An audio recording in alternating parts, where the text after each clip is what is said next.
परवेज अमीर अली हुदभाई को Foreman Christian college से क्यों निकाला गया? बहुत सी गलत बातें गर्दिश कर रही हैं, लिहाजा आज मैं हकीकत आपके सामने रखना चाहता हूं। अव्वल तो ये कि इसके पीछे कोई बाहर का दबाव नहीं था। हाँ, लोग कहते हैं कि इसके पीछे एजेंसियां थीं, वो एजेंसियां जिन्होंने पीटीएम का गला दबोचा है, बलोच को बोलने नहीं देते, आज़ाद सोच को कुचलते हैं। मगर ये वो नहीं थे, यहां तो कम से कम वो नहीं थे। मुझे अपनी बरतरफी का यूं पता चला कि एक दिन कॉन्ट्रैक्ट मेरे पास पहुंचा, और ये 11 जून की बात है, जिसमें लिखा हुआ था कि आपका कॉन्ट्रैक्ट 1 साल का है और इसमें तौसी नहीं हो सकती।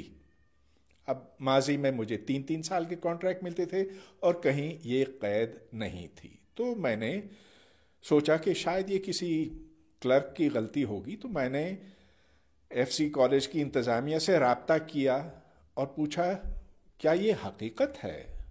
तो मुझे जवाब मिला कि हाँ, बिल्कुल ऐसा है, इसलिए कि अब हम बूढ़े लोगों को यहां से निकाल रहे हैं और फिजिक्स डिपार्टमेंट में वैसे ही बहुत ज्यादा लोग हैं, तो हम डाउन साइजिंग कर रहे हैं।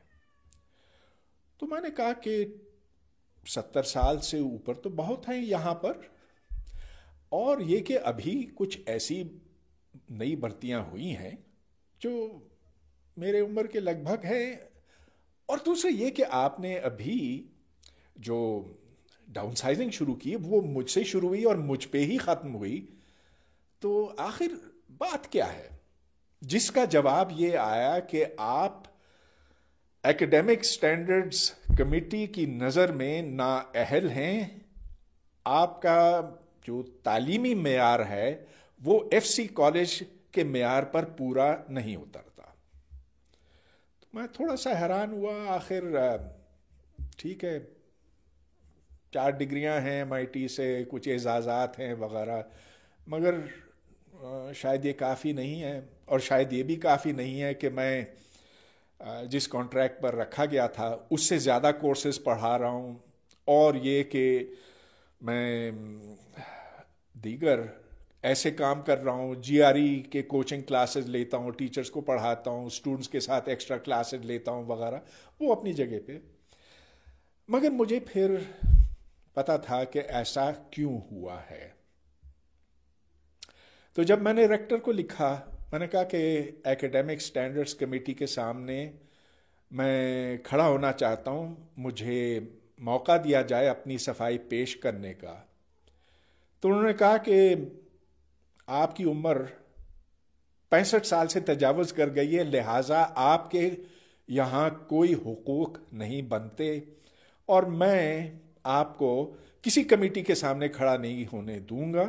जो मेरा फैसला है सो मेरा फैसला है, आप यहां से 1 साल के बाद चले जाएं।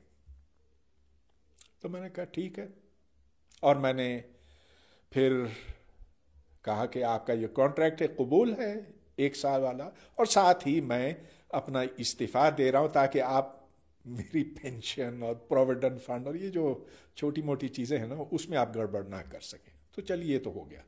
लेकिन अब बात ये है, मैं तो छोड़ जाऊंगा, मगर बात क्या है कि आखिर उन्होंने मुझे क्यों निकाला? नवाज शरीफ तो मैं हूं नहीं। जब से ये कोविड की बला आई है तो ऑनलाइन लर्निंग शुरू हुई है, और ये सिर्फ एफसी कॉलेज में नहीं, अब तकरीबन हर यूनिवर्सिटी, हर कॉलेज में है। हाँ, जहाँ जहाँ कॉलेज ज़रा इतने अच्छे नहीं है वहाँ तो कोशिश भी नहीं हुई है, लेकिन बेशतर यूनिवर्सिटियों में तो ये हो रही है।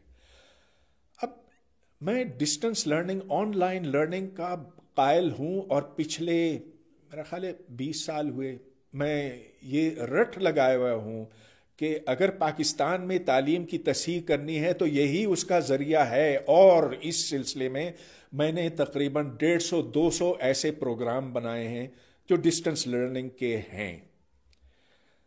बल्कि जब ایف سی کالج نے یہ اعلان کیا کہ ہم آن لائن لرننگ شروع کر رہے ہیں تو میں خوشی سے اچھل پڑا. میں نے کہا کہ یہ وہ موقع ہے کہ ہم اپنے فرسودہ گلے سڑے تعلیمی نظام کو بہتر کر سکتے ہیں.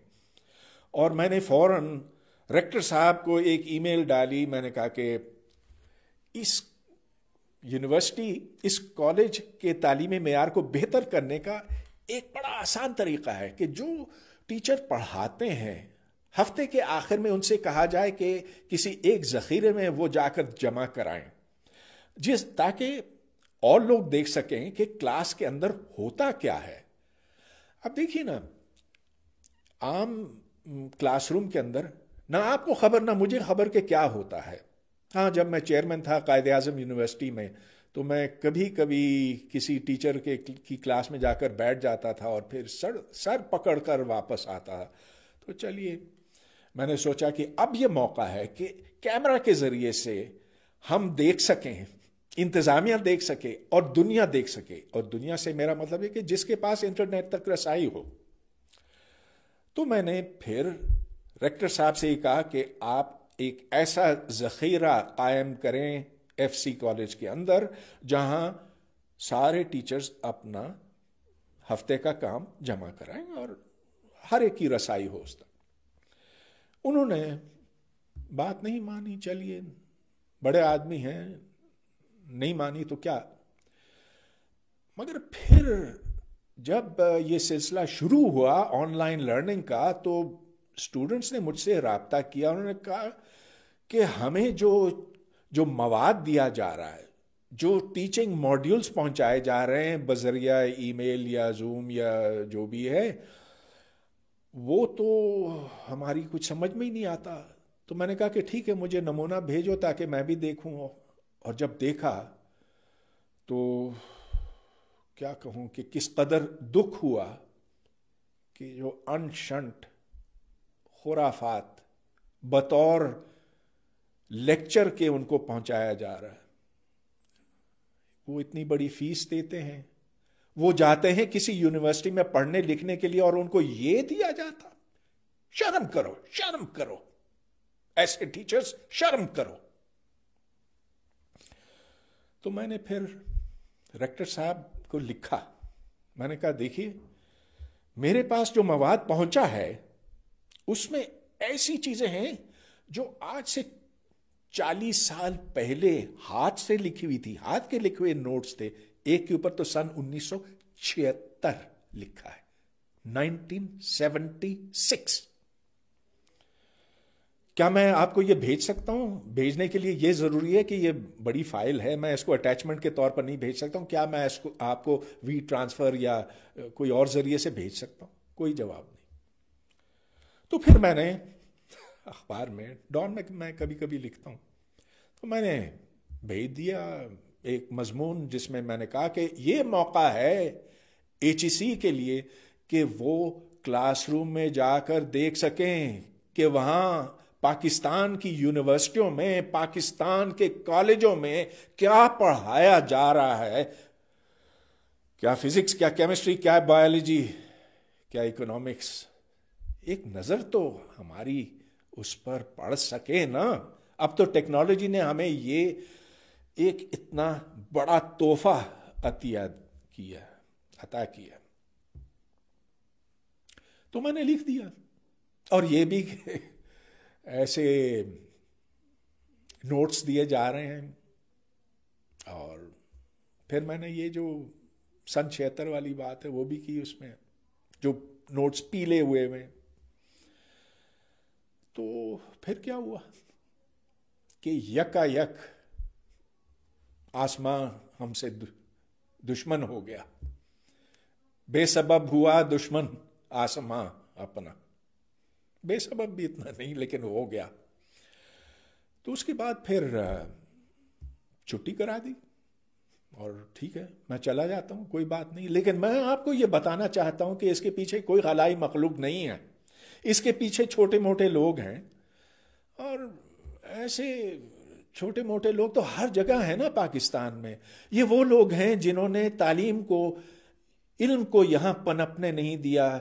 इसी लिए आज हम इतने पसमानदा हैं, इसीलिए आज पाकिस्तान दुनिया के पसमानदा तरीन मुल्कों में शुमार होता है। इसीलिए ये जो PIA के जहाज़ क्रैश होते हैं, स्टील मिल बर्बाद है, यहाँ जो इदारा बनाते हैं उसके अंदर नालायक नाअहल निकट्ठू लोग भर्ती होते हैं, इसलिए कि हम चीटिंग करते हैं, इसलिए कि हम टांग खींचते हैं, इसलिए कि हम काबिलियत को नहीं देखते, इसलिए कि दोस्ती यारी में सारे काम यहाँ होते हैं। कबाइलियत आ जाती है, मजहब आ जाता है, फिरका आ जाता है, हर चीज़ आ जाती है सिवाय काबिलियत के। तो बस इतनी सी बात है। मेरा तो कोई ऐसा बड़ा नुकसान तो नहीं हुआ। मैं ठीक है, मेरे पास 100 काम और हैं, वो करूँगा। ना मिले तनख्वाह कोई बात नहीं। अब 70 साल की उम्र में क्या बचाना, किसके लिए बचाना। लेकिन मुझे देखें, मैं क्यों बोला इस पर और क्यों अब भी बोलूँगा और बोलता रहूँगा, इसलिए कि मैं तो ये कर सका, मगर वो बेचारा लेक्चरर जो असिस्टेंट प्रोफेसर, एसोसिएट प्रोफेसर और फुल प्रोफेसर भी, उनके मुंह के ऊपर इन्होंने पट्टी बांधी हुई है। सिर्फ FC कॉलेज में नहीं, पूरे पाकिस्तान में। तो उठ खड़े हो कोई बात नहीं, और निकलेंगे उशाक के काफिले, तो निकलते रहेंगे, कोई बात नहीं। Thank you.